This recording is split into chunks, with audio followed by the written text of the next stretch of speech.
Halo semuanya, perkenalkan nama saya Susi. Saya akan mempresentasikan hasil tugas saya dengan judul Perubahan Sosial dalam Masyarakat. Simak video ini lebih lanjut lagi. Perubahan sosial dalam masyarakat. Perubahan sosial merupakan bentuk-bentuk baru dari kondisi lama.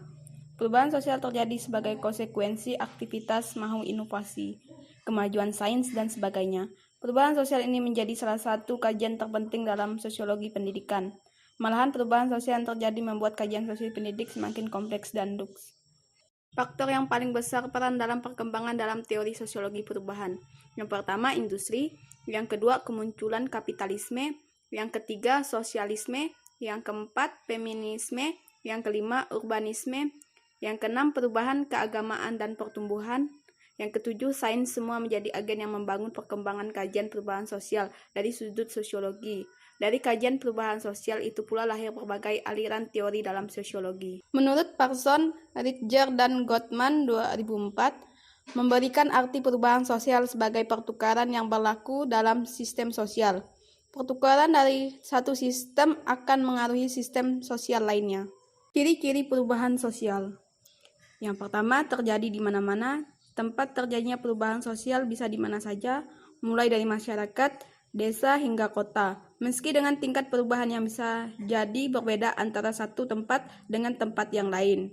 Yang kedua, dilakukan secara sengaja. Yang ketiga, berkelanjutan. Yang keempat, imitatif. Yang kelima, hubungan kausalitas. Dampak negatif perubahan sosial dalam masyarakat. Dampak negatif yang pertama disebut dengan disorganisasi sosial. Konsep disorganisasi sosial merupakan proses melemahnya nilai dan norma dalam suatu masyarakat akibat terjadinya perubahan. Dampak negatif yang kedua adalah cultural shock atau guncangan budaya. Yang dimaksud dengan cultural shock adalah kondisi ketika masyarakat mengalami kaget karena belum siap menerima perubahan. Dampak positif dalam perubahan sosial.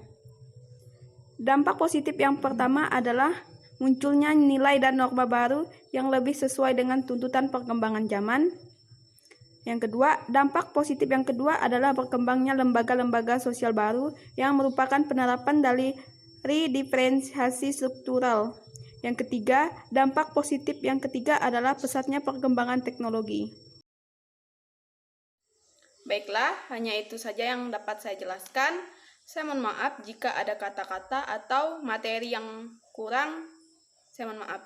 Terima kasih.